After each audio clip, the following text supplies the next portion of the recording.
Cool ride, man. Wish I could take you all along. I really do. You know?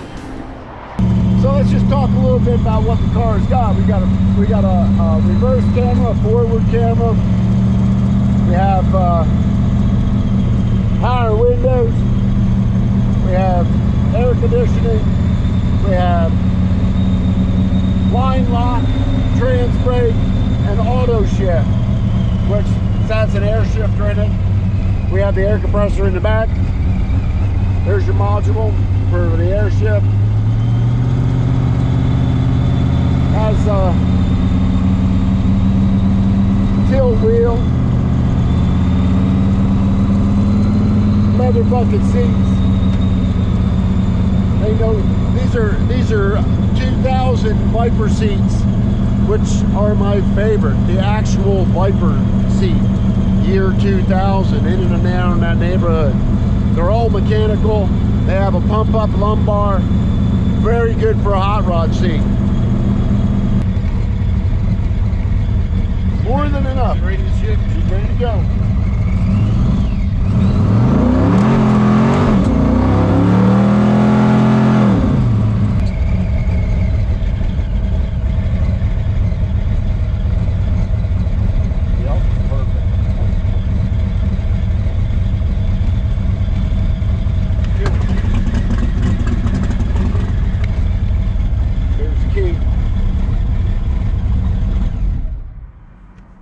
Don't you like how everything goes off with the key?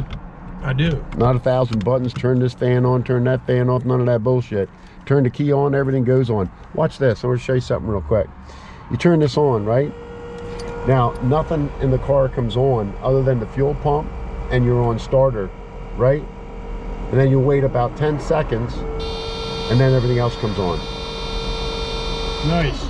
So the only power that's being used is the starter and the fuel pump when you're cranking. And if you wanted to charge your carburetor up, you could shut the fuel pump off, and then the only thing you got is starter.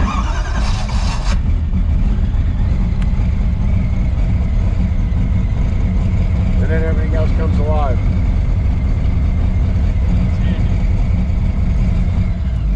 You know how I did that? No, I don't. Okay, so there's a seat belt, you know, buzzer relay. Yeah. Right. So what I did was I used the seat belt buzzer relay because they have a 10-second delay. So your buzzer and your seat belt doesn't go off right away when you don't have your seat belt clipped until you're rolling a little bit, and then it comes on and starts going bing, bing, bing. Yeah. Well, I used that relay to trigger all the other relays. It's handy. Isn't that pretty slick?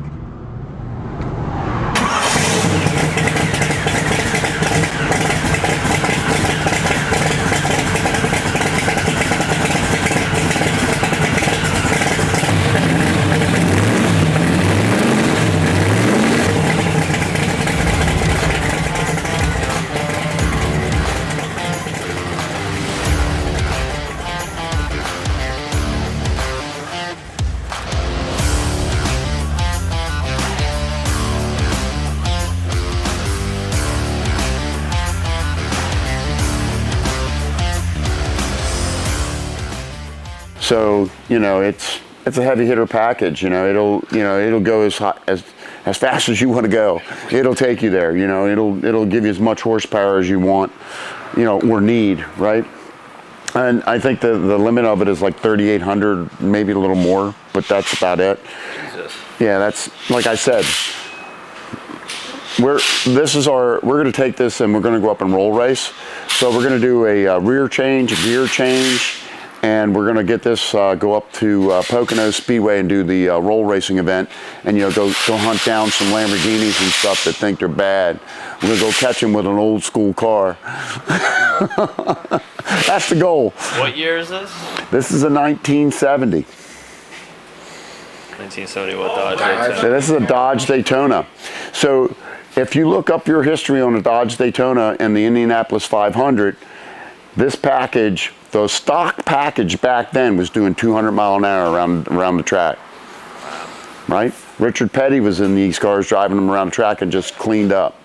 The wing on the back you would think that is, the cross section you would think is the, the downdraft part and whatnot, but it's actually the vertical sides of the wing that actually kept the car. You would see it slide and then straighten out in the corners because that was catching the air and keeping the ass end, planted going around the corners. So, this car has a lot of history at the Daytona back in the day, and I want you to say that again to you. In 1970, it was doing 200 mile an hour around the track, and that's not bad, considering that the technology was not what it is today. The machining is not what it is today. But this car's, I'm just going to tell you, this car's got power windows. It's got air conditioning. It's got tinted. It's got ceramic coated tinted windows. It's got leather seats. It's got tilt wheel. It's got electric power steering. So I mean, it has all the amenities. You could zip the windows up in this, and you could just go cruising down the road, and at low boost, you could drive this thing forever. You know what I mean? Just you want to go to the Poconos, you could drive it there, and we probably will. So, and it's on E85 now, and it was making 2100 on race fuel. So now it's probably doing more than that, and we haven't checked it. We just know that we're going to put a taller gear in it so that we can be in first gear for more than a split second. So if you want to see the package, I'll open her up for you. Yeah, what motor is in it? This is a 572 Hemi. Watch that hood. Yep.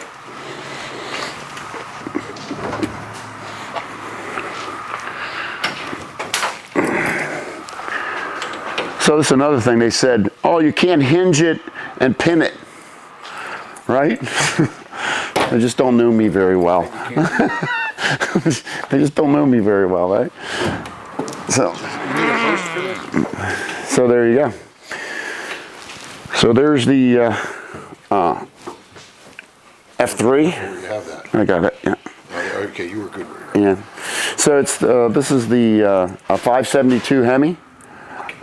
This is the F3 Pro Charger, and this is what Street Outlaw and all those guys are running. That's the heavy hitter package. This is when this is getting you going as fast as you can go. There's other ways to get there, I'm sure, but this is probably the package of choice. And it's got a turbo 400 behind it. That's got a Rossler. I give them a little prod there.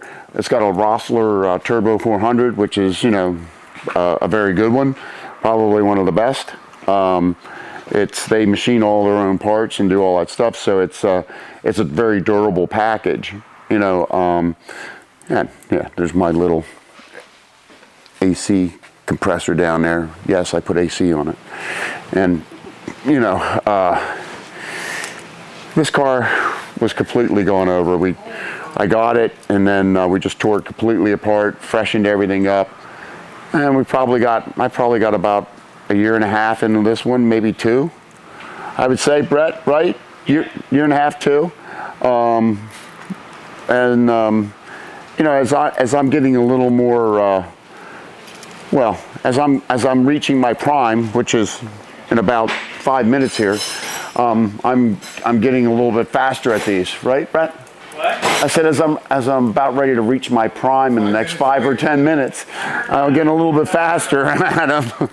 So what's cool is I'm going to take you around here once. I'm going to open up the door and let you get inside and kind of get a feel for what's going on. Start it up if you want.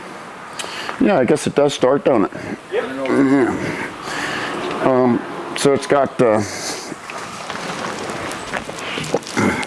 get in here and turn the power on. Now I have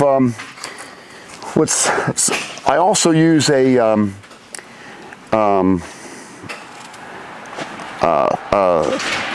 seat belt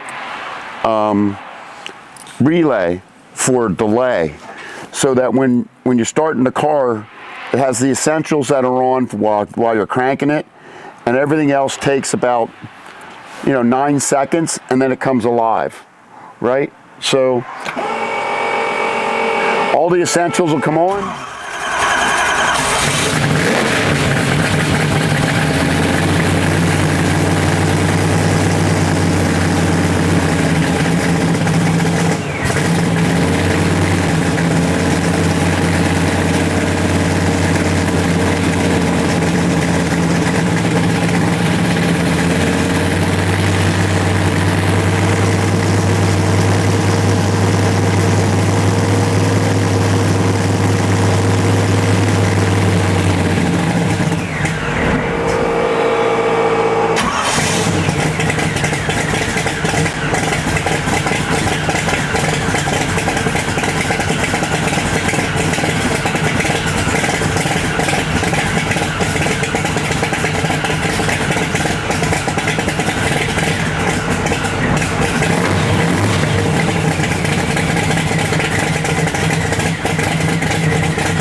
Wow.